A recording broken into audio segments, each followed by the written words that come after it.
first time, my name is Jake, and I am one of the coaches here. The other coach is Whitney, my wife, and we want to talk to you about grief a little bit today. Here, recently in our lives, Whit lost her dad.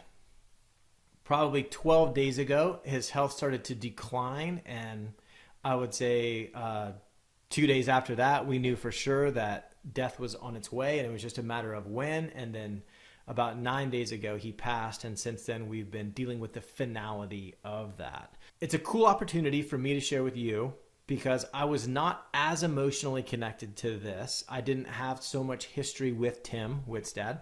But I was very interested in watching very closely in the entire process because I love Whit and I love her family as well. And so I was watching people that I care about go through this process, which was of course affecting me to some extent as I went along.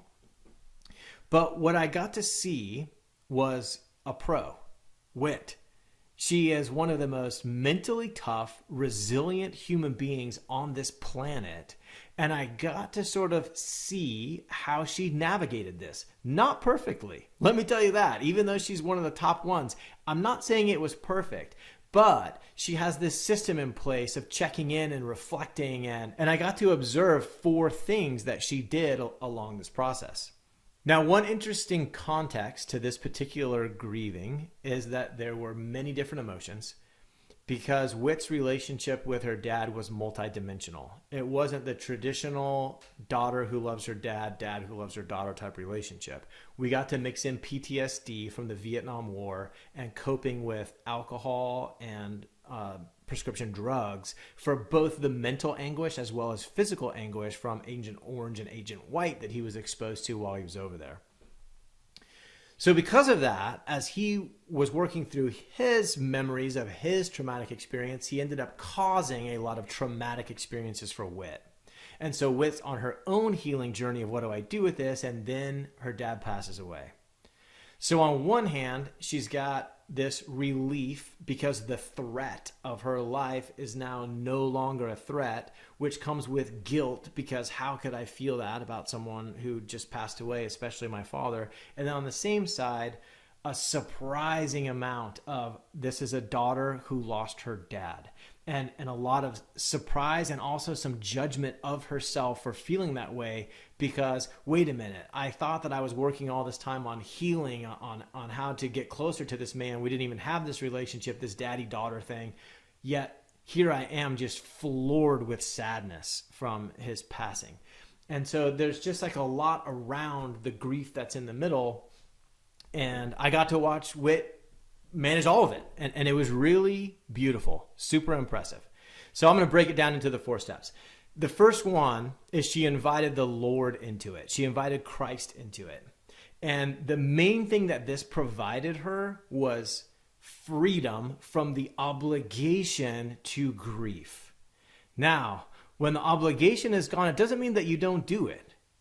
She grieved.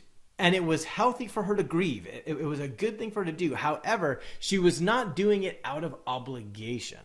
So in our faith, Christ offers this freedom to anyone who chooses to believe in him, that they are free from these things. They're free from the obligation. As Whit's walking through this, she can do it from an empowered place. She can do it not as a victim to her sadness, but someone who is choosing to experience the grief of the loss of her father. Now, how did she do this? It came in a couple of ways. She prayed a lot. She always prays. She's got a good relationship with Christ. She's been building that for years, and it really served her in this time.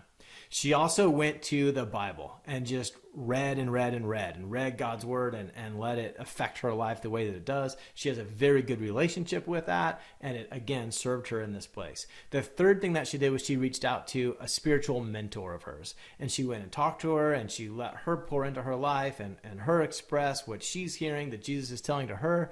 And the combination of these things is the way that Whit got to access what Jesus already did.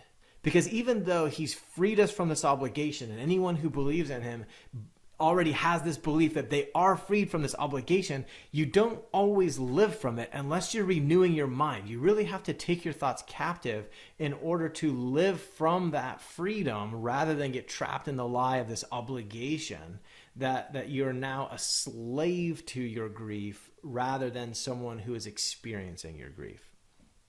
The second thing that she did was that she connected with the community, her family, her church, even me, and she really leaned on them and served them both at the same time. And it was very beautiful. It became this time of sort of sharing together the grief, bearing the burden, on each other's shoulders, leaning on each other to get these tasks done while I took this time for myself, or having someone to just talk to and offer some perspective back and forth. So you're just not caught all in the, sort of the tunnel vision that can come with grief and heavy emotions like that. And really just sort of getting into this idea of coaching. The whole concept of coaching, the whole thing that Whit and I are trying to bring to the world is just the coach is the adult on the sideline while the younger people are playing often, but the athletes are in the game and the athletes are in the tunnel vision of the game. The coach is over on the sideline and just has a different view. And from that view, oftentimes there are options that are revealed. There's perspectives that become available that are just not available from in the game. And so Whit knew that and had conversations and was very open and honest with the people in her family, which built trust and built connection. And it really allowed this difficult time to serve as a catalyst for the family sort of unifying and tightening bonds and growing closer together because of it. The fourth thing that Whit did is she intentionally sought gratitude for the time that she did have. Whit knows that we are on a finite earth, that we are living here where things have a beginning and they have an end, all things. And so, yes, it is sad when the end comes and there's grief and there's hurt and there's loss and there's pain. But it's not necessarily a surprise. You can actually grab the perspective that there were good things that happened. And so she started to look back with gratitude for the time that she did have on a very intentional level. And so even when everyone was together, we kind of sought that out on purpose, and we had everyone over here at the house and we kind of put some boundaries on it. We said, hey, let's not go to the negative. Let's not look at what was hard about a relationship with Tim. Let's look at what we gained. And as we all share what we gained, it's going to help us all to build this gratitude. And what ended up happening was that funny stories emerged and there was laughing, and that even when, maybe Tim's actions were a little bit hurtful, you could see that there was love that was behind it. And you could see that, even though it was sometimes poorly, he loved his family hard, and they were the most important to him. You could see his love for his wife throughout his life and how inspirational that can be to the other ones of us that are married. And even in some of the hard times, you can find this gratitude for the growth opportunities, the lesson, how it shaped and molded Whit or her brothers, sisters, cousins, aunts, uncles into who they were, the growth potential because of who Tim was. And we started to take on that framework and really lean into that gratitude so that, we could add that as sort of the third pillar of the four to this grieving process. Now, this last one is, I'm not going to say it's the most valuable because I think Jesus is the most valuable, but accessing it, the skill, it's probably one of the most important skills in this process. And so this is the kind of thing that Whit and I talk about most. This is why we're passionate about the business. This is why we make these videos and put them on YouTube, or if you're listening to it on a podcast. This is the whole idea. So before I jump into it, I do want to ask you to spread this message. The whole idea for us is to get this out to as many people as possible, to help as many people as possible. And the way that works in this context is through likes and shares and subscribes. And so if you hit the subscription button on here, it just helps us a ton. And it also gives you information about when we're releasing more of these so you can have access. But really, it would be an awesome way to support us as we do this. So let me get into this last one. This is the one that ties into most of our coaching and what we spend our time with clients doing. And what Whit did is she scheduled time. So that's step one. She made the time, protected the time, and often something would come up. Oh, well, who's going to, plan the order of the service? And Whit's like, not me right now because I have processing on my calendar right now. So she got off on her own. And then she got out a journal and a pen, paper and a pen. And she starts writing. And what this process offers is you become a self-coach. There's you that's in the game that has the tunnel vision of grief, and there's you that's on the sideline that wants to offer perspectives and help the you that's in the tunnel. And so what ends up happening is that if you write, if you journal, one of the magic things is that's the athlete you that's writing it all out. They're saying this is what's in my head, this is what's going on, this is what I see, this is what's true, this is what's false, this is what's hurting me. All those things are going out on the paper. And then when you read it, you switch from athlete to coach. And so now you're the coach on the sideline checking out this with a different perspective. You're taking a look at these notes and you've got on your coaching hat. So not quite so charged with the emotion. And Whit knows to do that. And so she went and did that. She did it well. It's a skill that she has because she has a regular habit of doing this in her life. But it, again, is one of those habits that served her in this time and really helped that go well. What you're trying to do with that, the goal of all of this as the coach, when you look at it, is to find meaning. And ultimately, that's the idea. Our brain is assigning meanings to the events in our life. And it could be that our brain is assigning a meaning of, everything's going wrong. It could be assigning a meaning of here's another, time that I've been hurt. Oh, great. My dad hurt me all through his life and now he just hurt me again. And you go on with this victim story or however that is. Or you could take on a meaning that it was worth it, which is my favorite one. The expression that comes to mind is I often say to myself when I have to grieve that avoiding grief is really simple. Never love. And that is a trade I am unwilling to make. And so if I look into my future, I kind of know that I have some hard grieving to do. I've got parents, I've got friends that are older than me. There are people that have a probability of passing away before me. It's unlikely that of everyone I know, I would be the first to go. I mean, I suppose it's possible, but it's unlikely. And so if I look into my future, I can see, oh, wow, there could be grieving. I can start watching for stories that I say about, oh, he was taken too soon, or this was unfair the way this went down. It shouldn't have happened. All of these stories, I'm like arguing with the reality of the situation, creating a fantasy where I can be okay rather than allowing myself to be in reality and find a way to be okay in what really is. So when I start to look at those things, it undoes this story that I was stolen from, I guess. And instead, it gives me access to a story that I paid. Now, I recently bought a truck and I paid for it. I handed over money, and that's always painful in a way. Like there's always a loss. I'll say it's not always painful, but there's always a loss. If I put, I had this, it was mine. I valued it, and then it's gone. I gave it, to someone else. Now, in this case, in return, I received a truck, and so I can say, oh, I'm grateful for the truck. I'm happy for this trade, even though I would rather have the truck for free. That's a fantasy land. That's not where this is going to really happen. Similarly, is love. And relationships, that there's a cost. And so when you feel this pain, when you feel this hurt, it's not because you were robbed, it's because you're paying.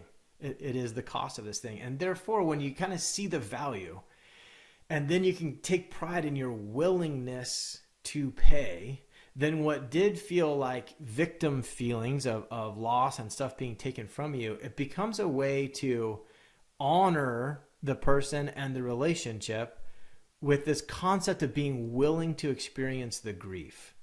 So if I imagine, I lost my grandfather, is the most recent loved one that passed in my life.